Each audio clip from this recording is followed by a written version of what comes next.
영순이 여러분 안녕하세요. 랭킹스쿨입니다.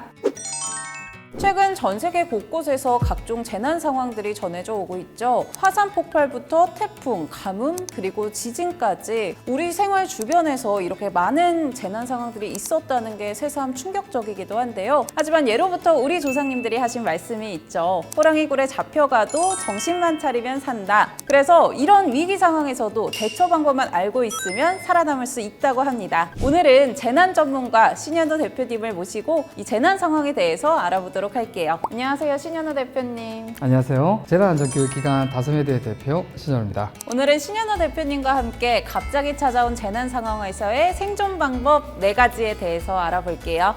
지진.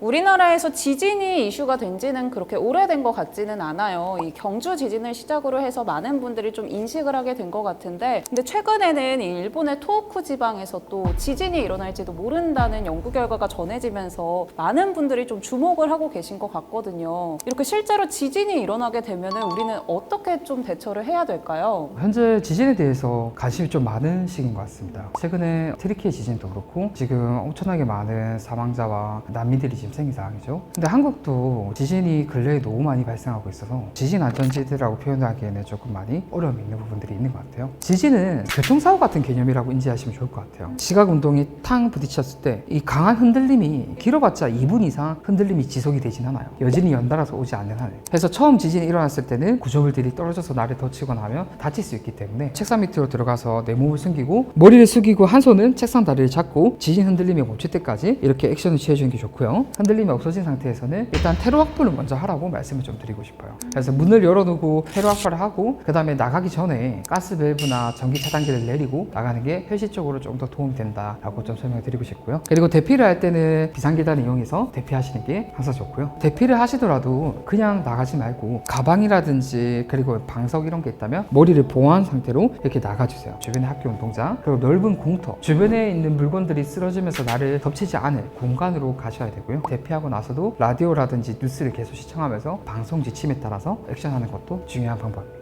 번화가에 있는 경우에는 바깥에 나가는 것보다 차라리 건물 안에 있는 게 더 안전할 수도 있어요. 무턱대고 이렇게 나가다 보면 이 간판이 떨어지면서 내가 다칠 수 있어요. 유리창이 떨어지거나 이러면서 이렇게 지진 흔들림이 멈출 때까지 건물 안에 있는 게 이제 번화가에서는 또 생존율이 높은 방법이기도 합니다. 좀 특수한 상황들도 있잖아요. 뭐 예를 들면은 엘리베이터, 뭐 운전을 하고 있다던가 아니면 뭐 영화를 보고 있다던가 이런 좀 특수한 공간에 있을 때는 어떤 대처 요령이 필요할까요? 일단 만약에 지진이 발생했다면 엘리베이터 밖에서 벗어나야 됩니다. 버튼을 다 누르고 어느 층이든 열리면 일단 비상계단으로 대피하는 걸 안내드리고요. 그 다음에 운전 중에 있을 때 실제로 일본에서 실험을 해봤는데 규모가 5.0 이상만 넘어가도 운전을 하게 되면 자동차의 타이어가 빠진 듯한 느낌을 받는데요. 그래서 운전 중일 때 만약에 지진이 일어났을 경우에는 우측 길가에 비상등을 켜고 그 차량을 정차하고 그리고 이제 사이드를 당기고 내릴 건데 중요한 거는 차 키는 안에 꼽아둔 상태로 꼽아놓고 나가셔야 됩니다. 갓길에 대놨는데 얘가 움직여서 만약에 이 도로를 막아버리면 소방차라든지 앰뷸런스가 움직여야 되는데 이 길을 막아버릴 수 있어요. 그리고 영화관 같은 경우에는 들고 있는 가방이 있으면 가방을 머리를 이렇게 가리고 이렇게 쏘그린 자세에서 지진 흔들림이 멈출 때까지 이렇게 있다가 지진 흔들림이 멈추고 나서는 이제 영화관에서 근무하시거나 이런 분들도 이런 지진 안전교육이나 이런 대피 훈련을 하게 되어 있습니다. 그분들의 안내 지침에 따라서 비상계단을 이용해서 탈출하는 게 가장 좋은 방법입니다.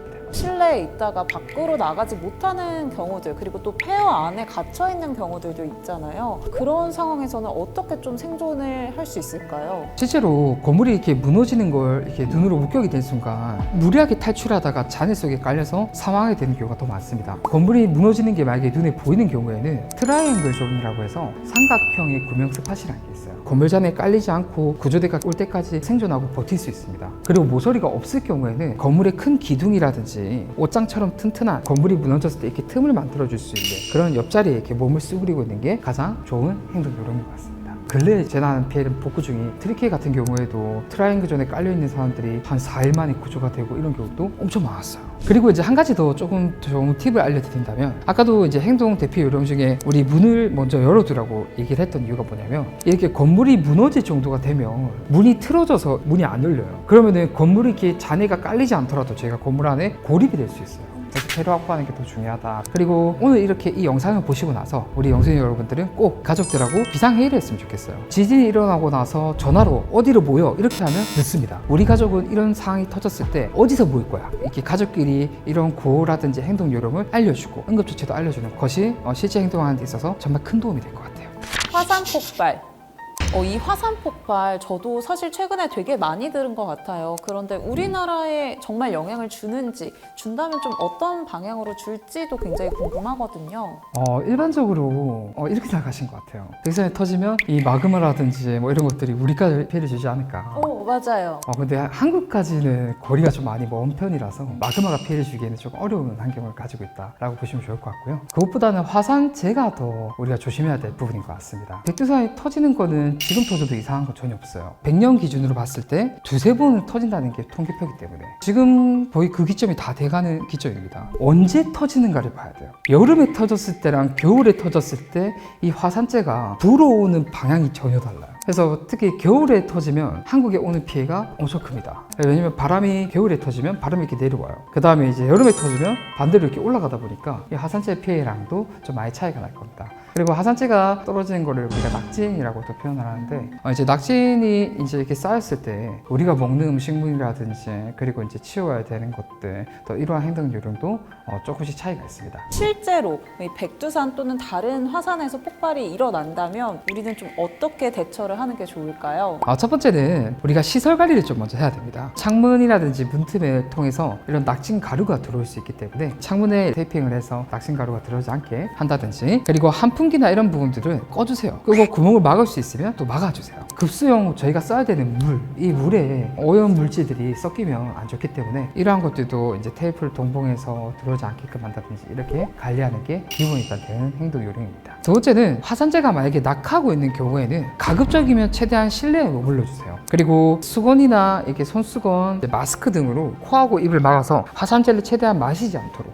이렇게 하는 것 또한 중요한 부분입니다. 그리고 화산재가 낙하한 후에는 고글과 마스크 등을 착용을 하고 실내외 청소를 신속하게 해주시는 게 좋고요. 수거한 이 화산재 등을 튼튼한 비닐봉지에 넣어서 지정된 장소에 이렇게 수거를 해주는 게 중요한 하나의 팁입니다. 방사능 유출 사고, 체르노빌 사건부터 후쿠시마 원전 참사까지 원전이 들어서면서부터 우리를 좀 위협하는 그런 재난 중 하나라고 생각이 들어요. 우리 서해를 또 중국 원전이 마주하고 있고 또 우리 원전도 마주하고 있잖아요. 그만큼 이 원전 사고가 발생하면 어떻게 될지 사람들이 많이 우려를 하고 있는 것 같은데, 실제 원전이 터져서 방사능 유출이 되면 우리가 피복을 피하기 위해서는 좀 어떤 행동을 취해야 될까요? 원자력 발전소는 무조건 안 좋다 이런 이미지를 가지기에는 엄청 효율적인 전기를 생산하는 발전소입니다. 그리고 방사선의 특징에 대해서 세 가지 산물하는 부분이 있는데요. 첫 번째, 색도 없고요, 맛도 느껴지지 않고요, 그리고 냄새도 나지 않아요. 그래서 방사선이 터졌다고 해서 사람들이 인지하지 못해요. 그리고 방사선은 특이하게 투과성이 엄청 뛰어난데요. 근데 두꺼운 콘크리트는 뚫지 못해요. 그래서 이 원전 건물을 보시면 이 원전 두께가 최소 1m 20입니다. 이게 일본 후쿠시마처럼 마지못하게 이렇게 터지게 되거나 사고가 났을 경우에는 그에 맞게 행동해야 되는 부분들이 있어요. 기본에 알고 있던 재난 대피하고 방사선 비상 대피는 다르다는 개념을 조금 짚어드리고 싶어요. 보통 우리가 불이 났어요. 건물 밖으로 나가죠. 건물 밖 대피예요. 방사능은 반대예요. 건물 안으로 들어가야 돼요. 왜냐면 이 방사선에 내가 노출이 되면 안 되기 때문에 이렇게 대피하는 거를 소개라고 부릅니다. 그래서 우리가 콘크리트로 지어진 건물 안으로 소개 대피를 한다라고 인지해 주시면 좋을 것 같아요. 콘크리트 건물로 이렇게 소개를 하고 나면 두 번째는 방사선이 터지게 되면 낙진이 생겨요. 방사능 오염 물질, 이게 또 저희가 막게 되거나 폐폭되면 안 되기 때문에 이 유해 물질들이 들어오지 않도록 차폐를 하는 게 더 중요하고요. 근데 저 질문이 있는 게, 그 전에 화산 폭발에서도 낙진이 있다고 하셨잖아요. 이 두 개는 차이가 있을까요? 낙진이라는 것 자체는 같은 용어예요. 먼지가 떨어진다라는 개념인데, 화산재에서 터진 거는 인위적인 것보단 자연적인 거고요. 방사능 이 물질처럼 위험하지는 않습니다. 지금 설명하고 있는 방사능 낙진이 훨씬 더 위험한 개념이다라고 인지를 하면 좀 좋을 것 같고요. 그리고 실내 대피를 하고 나서 외부에서 입었던 옷은 이런 검은 비닐봉지에 잘 이렇게 조심히 담아서 보관해 주시고요. 이 피부에 이 낙진이 묻었다 하더라도 빨리 씻어내면 괜찮아요. 그래서 오자마자 전신 샤워를 해주셔야 돼요. 그리고 이제 음식물 같은 것도 저희가 공기 중에 노출되어 있던 것들은 먹지 않고 버리시는 게 좋습니다. 그리고 집안에서도 계속 재난 방송을 시청해 주셔야 돼요. 방송을 시청하면서 그 단계에 맞게 대응하는 게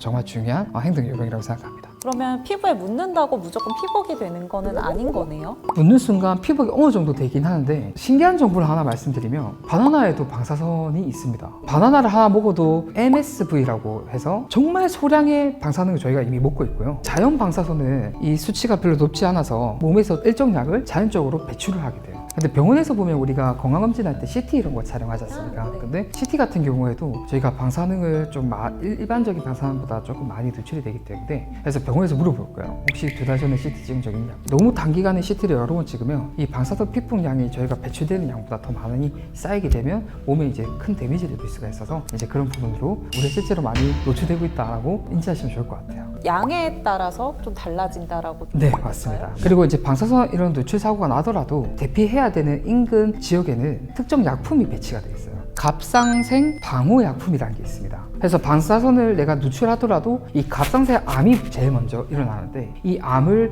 예방해 줄 수 있는 효과를 볼 수 있어요. 그리고 안전지역으로 우리가 소개할 때 우리가 유의사항들이 있는데요. 첫 번째는 내가 평상시에 뭐 당뇨가 있다든지 고혈압 이런 것들이 있다면 내가 먹어야 되는 약과 그리고 옷이라든지 비상식량들을 챙겨서 이렇게 가는 게 좋고요. 대피할 때 모든 문과 창문을 잠그고 이렇게 대피를 해주셔요. 그리고 집에 이제 쓰지 않는 전기라든지 이런 가스밸브를 잠그고 차단기를 내리고 대피를 해주고 대피를 하고 나서 구조대가 오더라도 일일이 다 집을 방문하기가 어렵잖아요. 대문이라든지 창문에 흰색 수건을 걸어주세요. 그러면 이거는 우리 가정을 대피했다는 사인이에요. 구조할 수 있는 시간을 엄청 단축해 줍니다. 그래서 방사선 피해를 줄이기 위한 3원칙이 있습니다. 첫 번째, 시간. 방사선에 노출되는 시간은 짧을수록 좋습니다. 그 다음에 거리, 최대한 멀리 떨어져야 된다. 그리고 세 번째, 차폐. 콘크리트 건물등으로 들어가서 내 몸을 숨기고 거기서 이제 2차적으로 낙진 가루가 들어오지 않게끔 막아주는 거. 이 세 가지를 좀 기억해 주시면 도움이 될 것 같아요.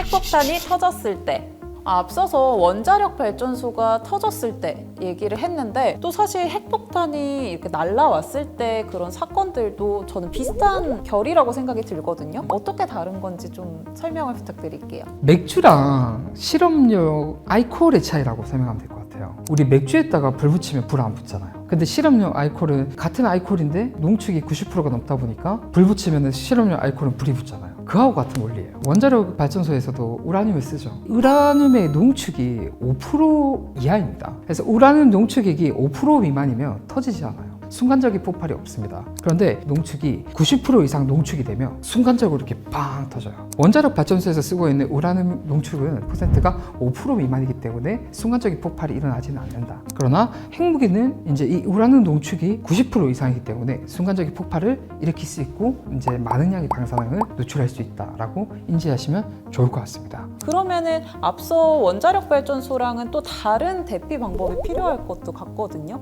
이제 원전이 사고가 났을 때랑 핵무기가 떨어졌을 때는 정말 완전 다른 피해가 일어납니다. 첫 번째는 구호소로 일단 가장 먼저 대피를 해야 됩니다. 일단 전쟁의 기본 규칙이 있습니다. 병원, 학교, 구호소로 지정한 곳은 공격하지 않는 게 전쟁의 기본 협정이에요. 그래서 이제 그런 구호소로 있다면 대피하라. 그리고 방공호가 있다면 방공호로 대피하라. 이런 부분이 1번 팁인데 현실적으로 한국에서 방공호로 대피하기가 좀 많이 어렵겠죠. 지하철이 있다면 지하철로 일단 대피하라고 저는 그렇게 말씀을 좀 드리고 싶어요. 지하철도 두꺼운 콘크리트가 둘러싸고 있고 그리고 땅 속에 있기 때문에 1차적인 폭발이 일어났을 때 방공호 효과를 볼 수 있는 건 지하철이라고 생각을 합니다. 그리고 핵무기 같은 경우에는 또 대처 방법이 있을까요? 얘는 터지면 그냥 죽어요. 터지기 전에 경보가 울렸을 때 우리가 할 수 있는 현실적인 거는 지하철을 대피하는 게 이게 최선이에요. 근데 사실 핵무기가 떨어졌다 하면 그 반경 최소 1.7km 사실상 기도하시게 됩니다. 생존할 방법이 거의 희박합니다. 근데 전술핵을 썼을 경우에는 아까 말씀드린 대로 그 외의 범위 지역은 핵이 터지고 나서 버섯구름이 생기고 그 원전 낙진을 막지 않게끔 액션하는 게 최선책이라고 말씀을 드린 게 현실적인 것 같습니다. 오늘 이렇게 신현우 대표님을 모시고 갑자기 재난 상황이 닥쳤을 때 우리가 대처할 수 있는 방법 4가지에 대해서 알아봤는데요. 오늘 이 시간 어떠셨을까요? 지금 우리가 재난의 시대에 살아가고 있다고 생각하고 있습니다. 근데 이 재난에 대해서 알고 대응할 수 있냐 없냐가 실제 그 현장에서 우리가 얼마큼 더 생존할 수 있냐 없냐로 이어지는 부분이기 때문에 이게 좀 어렵고 딱딱하고 좀 루즈할 수 있는 주제긴 하지만 실제적으로 생존에 직격되는 부분이기 때문에 조금 더 많은 공부를 했으면 하는 좋겠다는 바람이 있습니다. 사실 사실 재난 상황이라고 생각하면은 우리랑 좀 멀다고 느껴지기도 하거든요. 그렇지만 사실 멀리 있는 게 아니잖아요. 말씀하신 대로 최근에 많은 사건들이 있었던 만큼 좀 관심을 가지고 대응 방안을 알아야 생존율을 높일 수 있을 것 같습니다. 영순이 여러분도 내일이 아니다라고 생각하지 마시고 관심 더 많이 갖고 기억하셨으면 좋겠네요. 지금까지 랭킹스쿨이었습니다. 감사합니다.